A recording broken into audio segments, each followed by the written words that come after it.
বিরতির পর স্বাগত। আজ থেকে শুরু হয়েছে অধিবেশন, অর্থাৎ আজ সকালে দেখা গেছে বিভিন্ন বিষয় নিয়ে রীতিমতো উত্তাল ছিল অধিবেশন। প্রথম দিনই আদানি ইস্যুতে উত্তপ্ত হয়ে ওঠে দুই কক্ষ। বিরোধীরা সরব হতেই 3 দিনের জন্য মুলতবি করা হলো সংসদের দুই কক্ষের অধিবেশন। তবে বিভিন্ন বিল এবং বিভিন্ন আলোচনার পর সংসদ থেকে বেরিয়ে এসে তৃণমূল সাংসদ কল্যাণ বন্দ্যোপাধ্যায় তিনি কি বলেছেন একবার শোনাচ্ছি আপনাদের।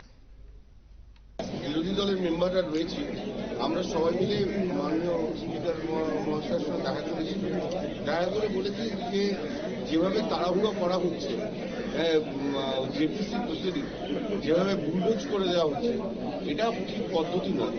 জেপিসি ওর বক্তব্য হচ্ছে চেয়ারম্যানের যে এই সপ্তাহের মধ্যে রিপোর্ট সাবমিট করতে হবে। আমরা এর আগে দেখেছি অনেক জেপিসি হয়েছে, 1 বছর 1.5 বছর 2 বছর হয়েছে, কিন্তু তার সঙ্গে এভাবে তো প্রেশার দিয়ে হয় না। সমস্ত রাজ্য সরকারকে শোনা হয়নি, সমস্ত স্টেক হোল্ডারদের শোনা হয়নি, আমাদের মেম্বারদের শোনা হয়নি, তাহলে কি করে হয়? স্পিকার মহাশয় বলেছি যে আপনাদের ভাবনাকে আমি সম্মান জানাই, আমি টাইম বাড়াই।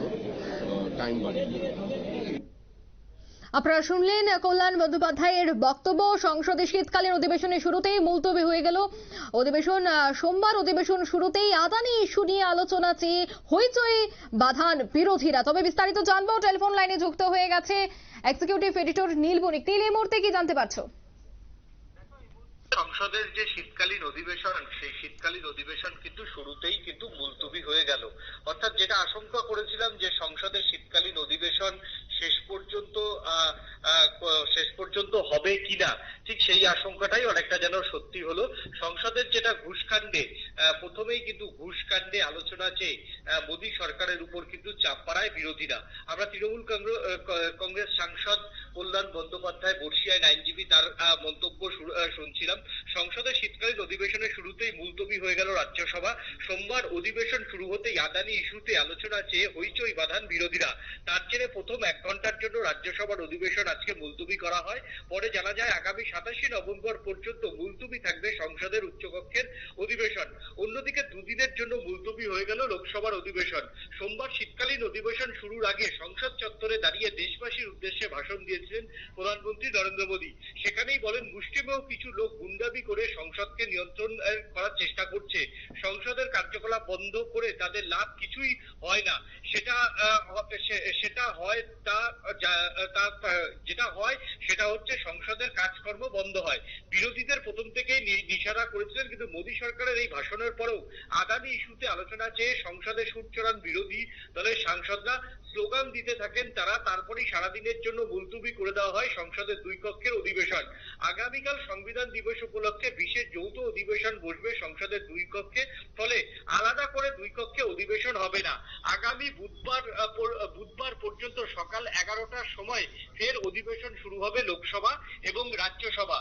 উল্লেখ্য, সংসদের কাজকর্ম যাতে ব্যাহত না হয় তার জন্য বিরোধী শিবিরের কাছে সহযোগিতা চেয়েছিলেন প্রধানমন্ত্রী। রবিবার সর্বদল বৈঠক করেও বিরোধীদের সহযোগিতা চাওয়া হয় সরকারের তরফ থেকে। কিন্তু শীতকালীন অধিবেশনে একাধিক ইস্যুকে হাতিয়ার করতে চলেছে বিরোধীরা। আদানির ঘুষ কেলেঙ্কারি, মণিপুর যৌথ সংসদীয় কমিটিতে গায়েব, ওয়াকফ বিল পাশ করিয়ে দেওয়া, দিল্লির ভয়ানক দূষণ, সমস্ত কিছু নিয়েই সরব হওয়ার পরিকল্পনা করেছিলেন রাহুল গান্ধীরা। তবে অধিবেশনের প্রথম দিনই আদানি ইস্যুতে আলোচনা আর বদলে মুলতবি হয়ে গেল সংসদের দুই কক্ষ, এবং সেই জায়গা থেকে পরিষ্কার বোঝা যাচ্ছে যে সংসদের দুই কক্ষ কিন্তু আগামী দুদিনের জন্য, এটা তোমার হচ্ছে কালকে থেকে সংবিধান দিবস উপলক্ষে বিশেষ অধিবেশন বসবে। সেই জায়গাতে রাজনৈতিক বা পলিটিক্যালি বিষয় নিয়ে কোনো আলোচনা হবে না, সেখানে ইস্যু ভিত্তিক সংবিধান নিয়েই আলোচনা হবে।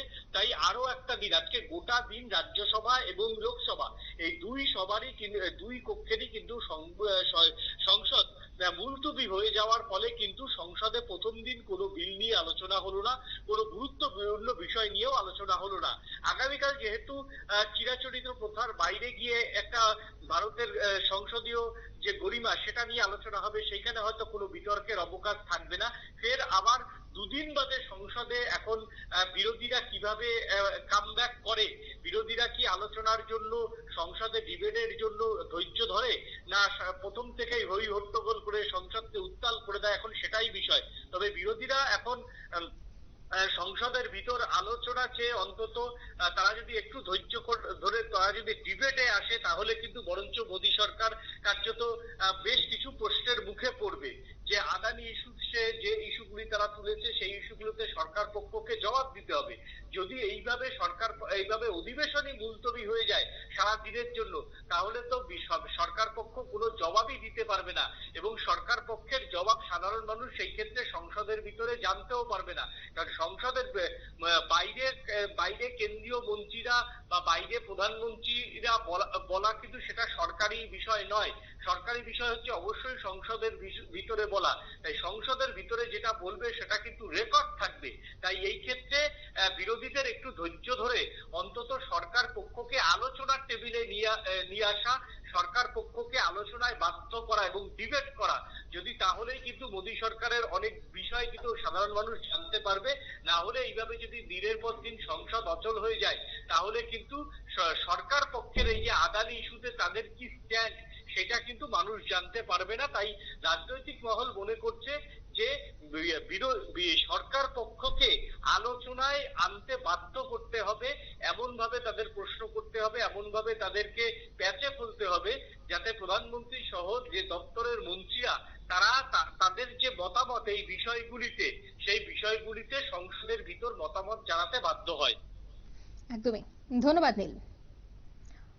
অর্থাৎ সংসদে মুলতবি এবং আদানি ইস্যুতেই রীতিমতো একেবারে সংসদে প্রথম থেকেই উত্তাল ছিল। শুরুতেই হোঁচট, দুদিনের জন্য মুলতবি করে দেওয়া হলো সংসদের শীতকালের অধিবেশন। অন্যদিকে বিরোধীদের মূলত অভিযোগ, তাদেরকে কথা বলতে দেওয়া হচ্ছে না, সময় কমিয়ে দেওয়া হচ্ছে।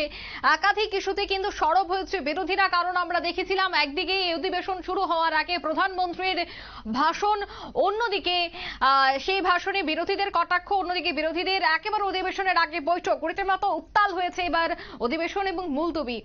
প্রথমেই হোঁচট, এবার দেখার বিষয় আগামী অধিবেশনে আরো কি কি বিষয় উঠে আসে। নিয়ে নিচ্ছে এই মুহূর্তে ছোট্ট একটি বিজ্ঞাপন বিরতি।